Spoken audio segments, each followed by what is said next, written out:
Welcome to the First Unitarian Universalist Church of Rochester. For more than 150 years, ours has been a congregation of open minds and loving hearts, celebrating many sources of wisdom and many spiritual paths. Your faith, your doubts, your questions, your hopes for our world, and your story are welcome here.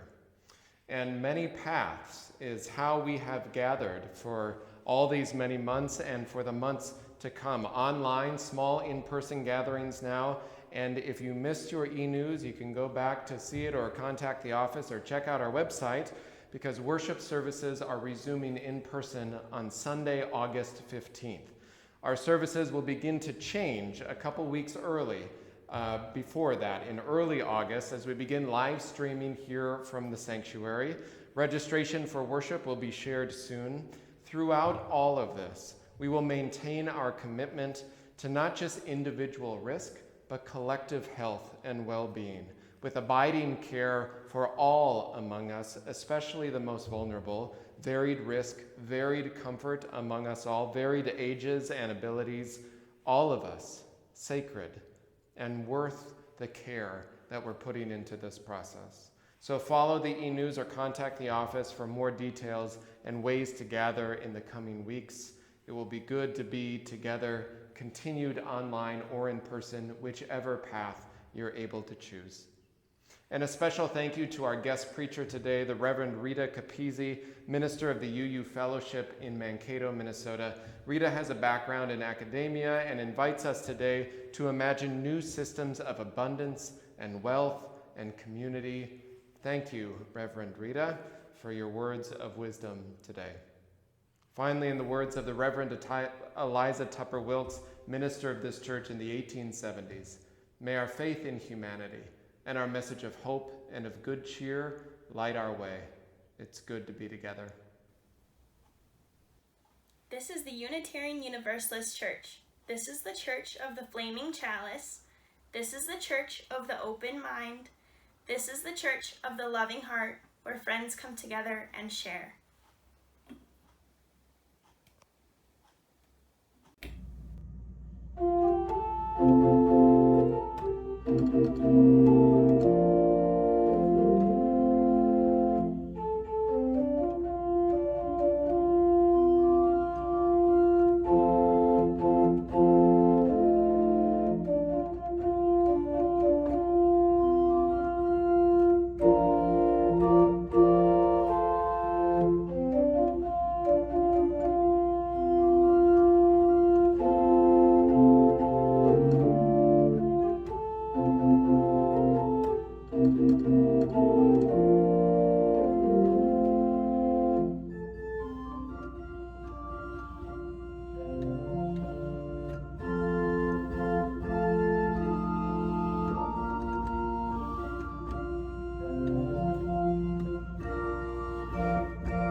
So oftentimes you hear kids say, "Oh, I can't wait until I'm older," or "I wish I was bigger," or "I wish I could do more."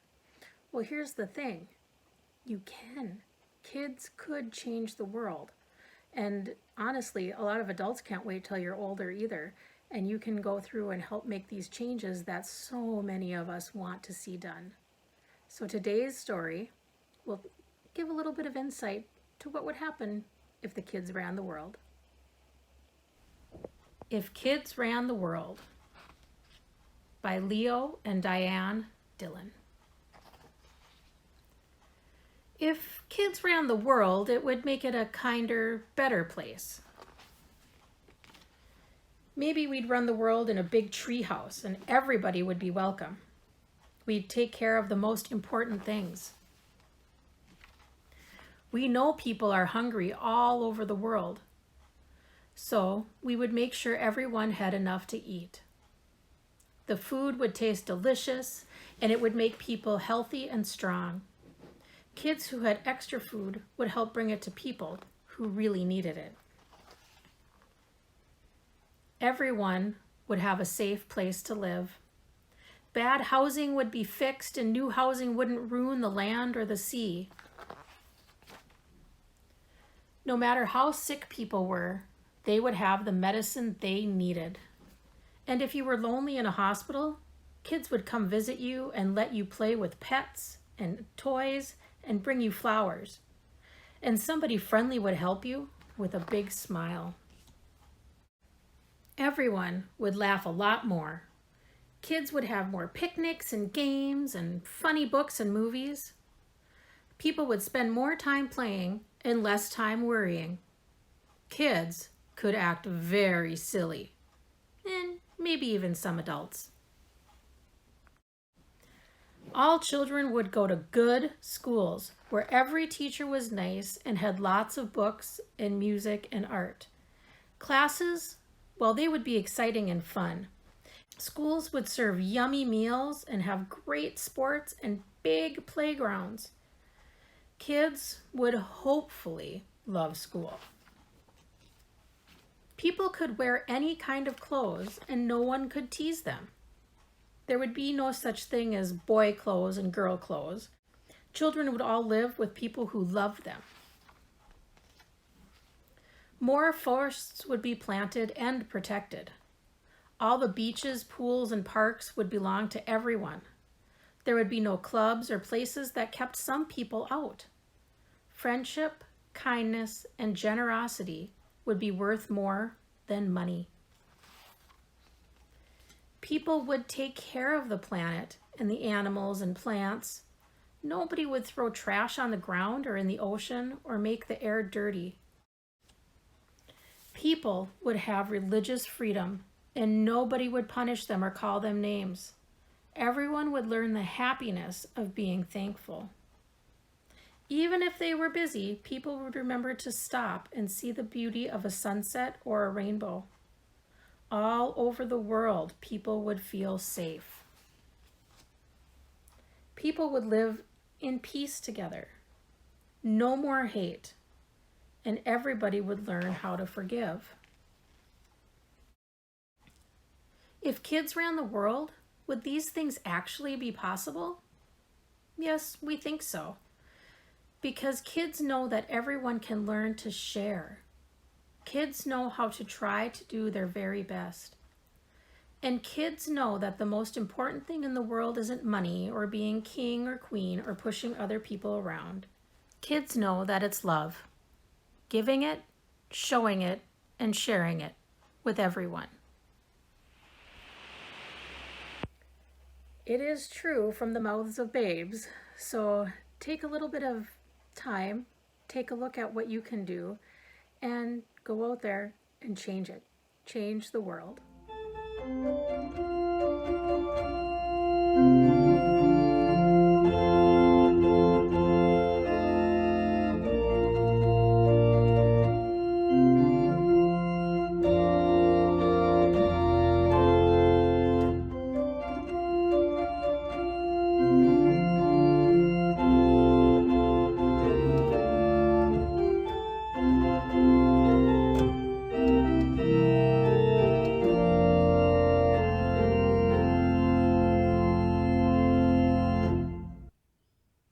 I invite you to take a deep breath, breathe deep, the breath of life, the breath of gratitude, the breath of possibility.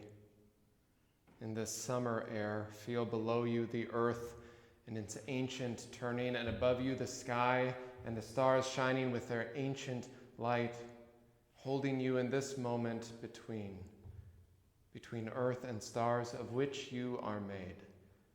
Know that here in this community, you are named and you are known as beloved, as sacred, as welcome. I invite you into this time of meditation, this time of prayer, wherever you happen to be this day, participating in this service, no matter when it is during the week, to take a moment, a few short breaths of silence together.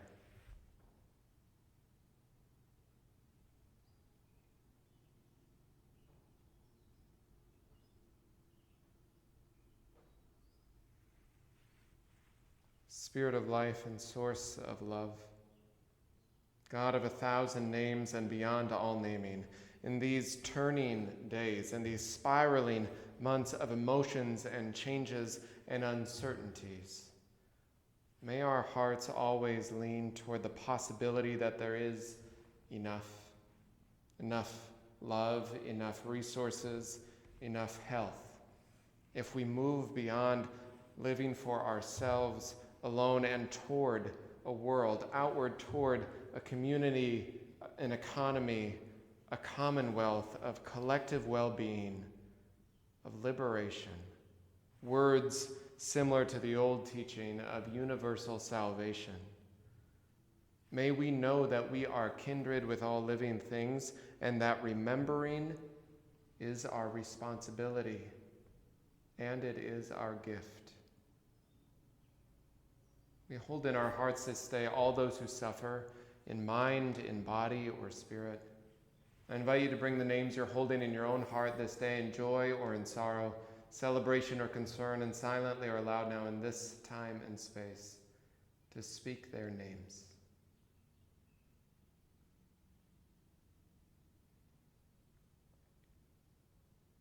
For all these names and many others, spoken, unspoken, may we all be held in love. These words of meditation are from professor and activist Barbara Wall Kimmerer, whose writing Reverend Rita is using as one of her sources for today.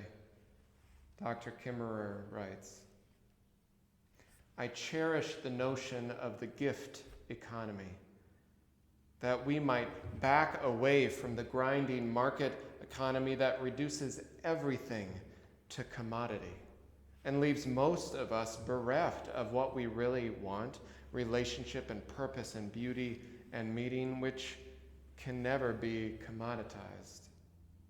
I want to be part of a system in which wealth means having enough to share, and where the gratification of meeting your family needs is not poisoned by destroying that possibility for someone else.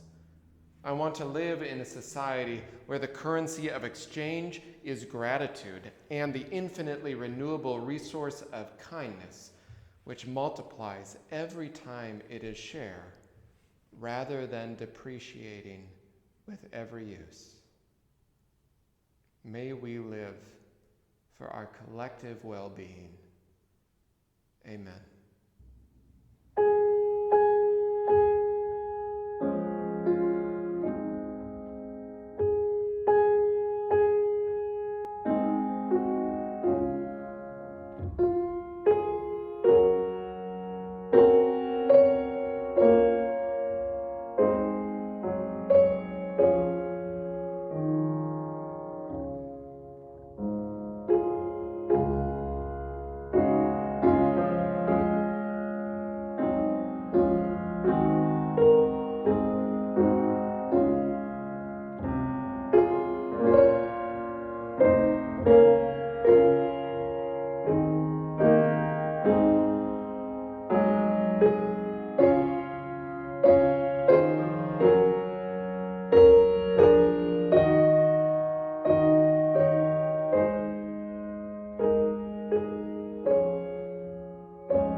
Good morning.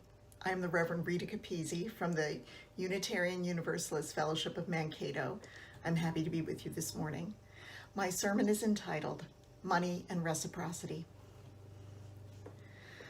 Almost 20 years ago, my family housed for a year a couple of teenagers whose mother had been deported. The circumstances were challenging, with a lot of emotional pain. We had to learn how to live together with the challenges and the pain, along with the unfamiliarity and the uncertainty.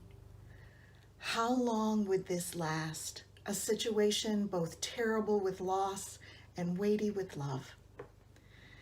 It was complex, with adults trying to care for teens who had their own parents and longed for them. It was complicated, with teens who had always been the youngest ones in their family, trying to be big sister and big brother to our own younger ones. It was bewildering, with children navigating the meaning for their lives of having new family members who did not arrive as babies and who would not stay for long. My spouse and I had not trained as foster parents, and we were making it up as we went along. One thing this situation wasn't was a financial burden. 2 more people to feed, growing people no less, active and athletic.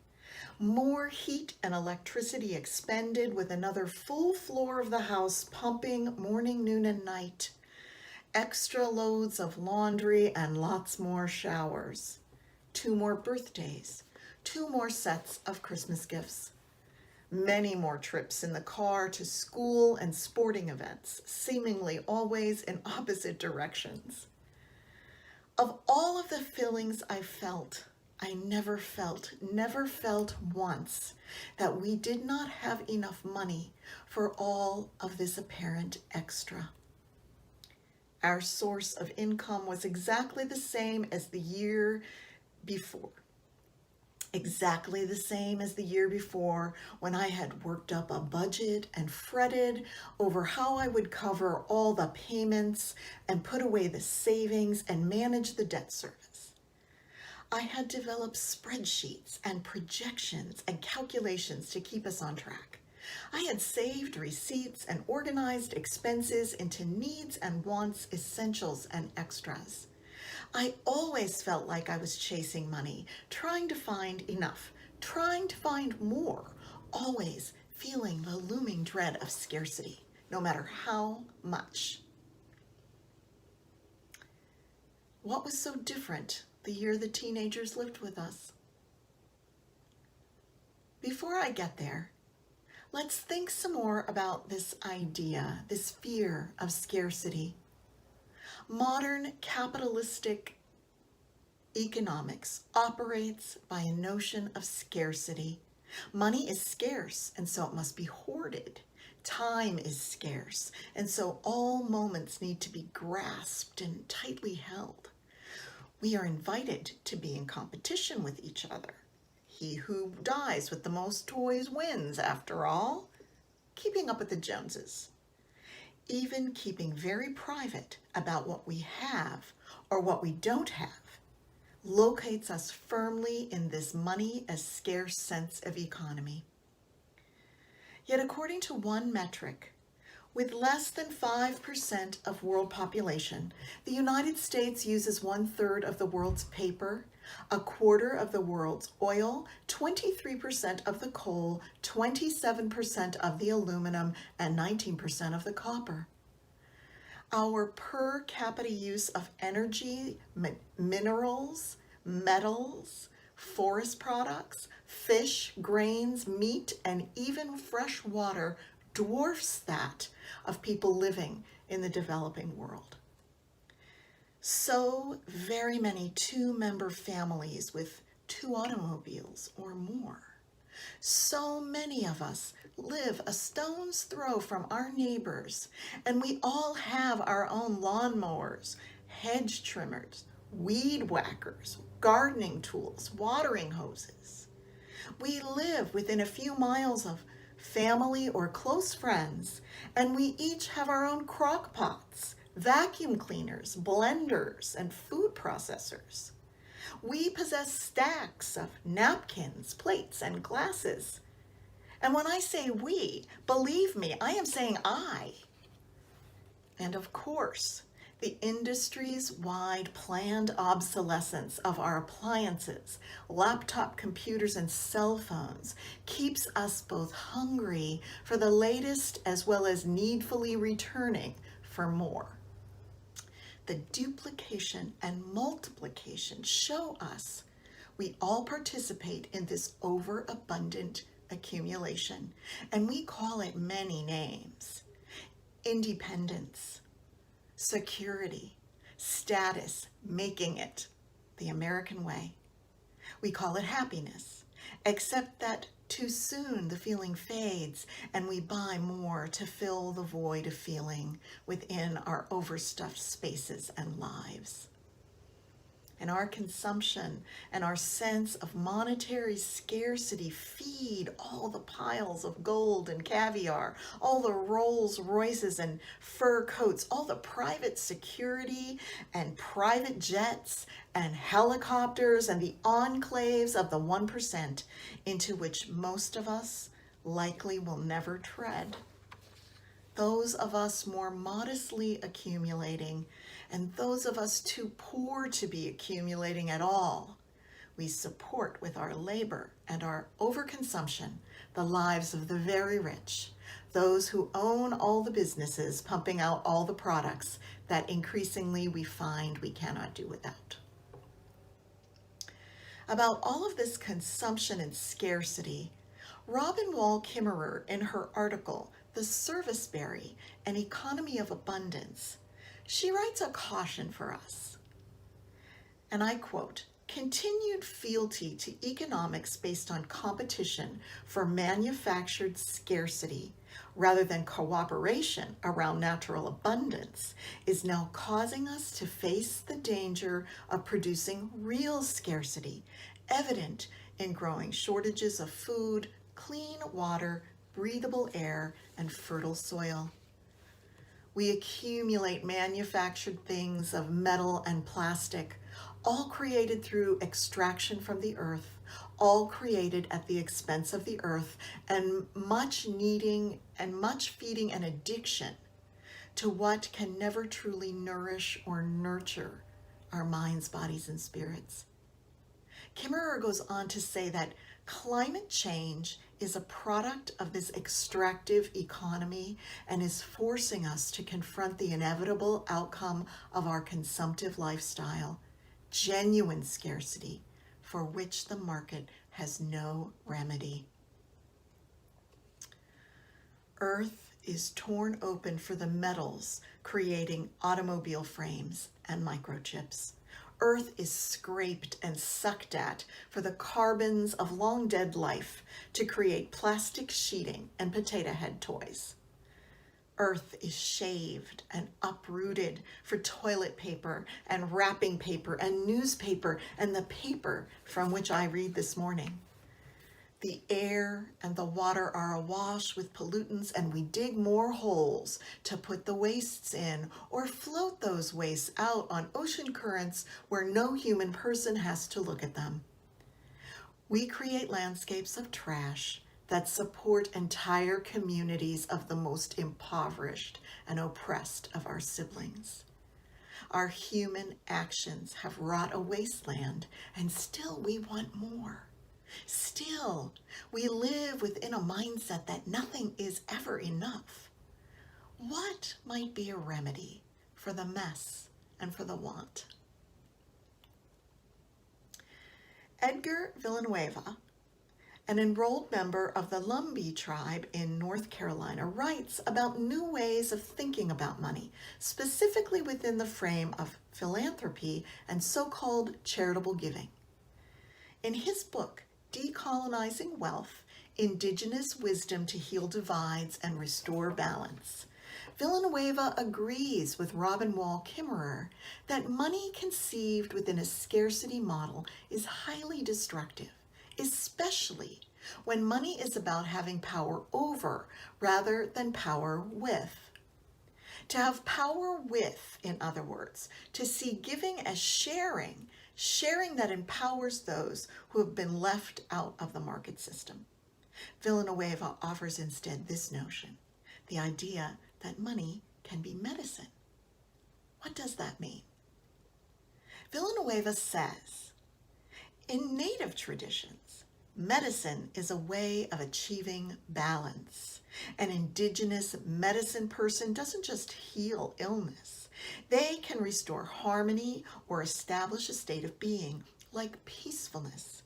Engaging with medicine is a part of daily life. Money need not feel scarce if we see it not as a possession or a form of exchange for commodities, especially when we stop using money to buy feelings. The feeling of doing good through charity, of helping the so-called disadvantaged, those who cannot help themselves, those in need. Robin Wall Kimmerer's description of the serviceberry offers medicine for us, a way to move from a scarcity mindset to an abundance mindset, a way to see cooperation and reciprocity in life rather than brutal competition. She offers a way to see us all the humans and the earth and the beings, all in relationship rather than in competition. Nature is not a dog-eat-dog world. It is not one individual unleashed against another. That is a human mindset that we have learned. We can unlearn it. We can see instead that everything relies on everything else, that the web itself, the earth, and all upon and within her is an organism of mutuality. When we thrive with each other rather than strive against each other, we all thrive. For Kimmerer, the serviceberry is the microcosm that tells the whole story. And I quote, serviceberry, she tells us, is known as a calendar plant. So faithful is it to seasonal weather patterns. Its bloom is a sign that the ground has thawed and that the shad are running upstream. The plant moves as nature and provides myriad goods and services to humans and to the plants, the animals, even the soil in which it grows. Kimmerer tells us that, and I quote, in Potawatomi, her first native language, serviceberry is called bozakman, which is a superlative, the best of the berries. For her, the most important part of the word bozakman is min, the root for berry. Min, berry, she teaches us, is also the root word for gift. Kimmerer invites us to see common berries as Earth's gifts to us, and thus to change through the words we use, our relationship to the berries and more. She writes, and I quote, in naming the plants who shower us with goodness, we recognize that these are gifts from our plant relatives, manifestations of their generosity, care, and creativity. When we speak of things not as things or products or commodities, but as gifts, the whole relationship changes. I cannot help but gaze at them, cupped like jewels in my hand, and breathe out my gratitude, she says. Why is it so important to think in terms of gifts rather than things or commodities? For Kimmerer, it's because we live more deeply into gratitude. And I quote, gratitude creates a sense of abundance, the knowing that you have what you need. In that climate of sufficiency, our hunger for more abates, and we take only what we need in respect for the generosity of the giver. In a gift economy, our needs begin to condition our wants. Our hunger, our sense of scarcity fades when we live in gratitude for the gift of life and the gifts of living in relationship. a gift economy rather than a scarcity economy, as Kimmerer says, has the remarkable property of multiplying with every exchange, their energy concentrating as they pass from hand to hand, a truly renewable resource. By living from the perspective of a gift economy, Kimmerer says, we might back away from the grinding market economy that reduces everything to a commodity and leaves most of us bereft of what we really want: relationship, purpose, and beauty and meaning, which can never be commoditized. In such a system, money can be medicine, restoring the balance of needs and wants, quenching the craving for the commodity food empty of nurture and nourishment. The gift economy, in Kimmerer's words, is a system in which wealth means having enough to share, and where the gratification of meeting your family's needs is not poisoned by destroying that possibility for someone else, where the currency of exchange is gratitude and the infinitely renewable resource of kindness, which multiplies every time it is shared. What was so different the year the teenagers lived with us? We met the needs of our family without poisoning the needs of another family. We gave our money, our time, our space as gifts, and we were gifted in return with kindness. If the lessons had not been so hard, I might not have learned that we had not provided charity that year, but rather we exchanged gifts. We gained relationship that has now lasted years through physical distance and the birth of many children and much change. The next year, when the teens returned to family, it was financially hard again. The lessons had appeared, but it took time to deeply change our ways. Reusing more, slowing down accumulation, sharing more. We've learned to leverage the wealth the current system affords us from our privilege and continue to give back, our hands full with service berries, that we might be better relatives, that we might be good medicine, healing ourselves and healing the world. We continue to learn and will continue, for the forces are mighty that would pull us back into the maw of scarcity thinking. May we together make a commitment to be the medicine we all need, connected for the mutual good of ourselves and our neighbors, for all our relations. May we give first to what supports our mutual thriving, for a balance that values all gifts. May we raise praise and thanks for the gift of our lives, each of our lives mysteriously granted by the evolutionary processes of the universe, intricate and beautiful processes of chemistry and biology and physics and consciousness, culminating in the shining, sweet berries that each of you are. May you rejoice in your sweetness and give your sweetness freely as a gift, as you remember today and every day. You are loved, you are worthy, you are welcome, and you are needed. May you feel it so. May it be so. And amen.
There's a hymn in our hymnal that goes like this, and if you know it, sing along.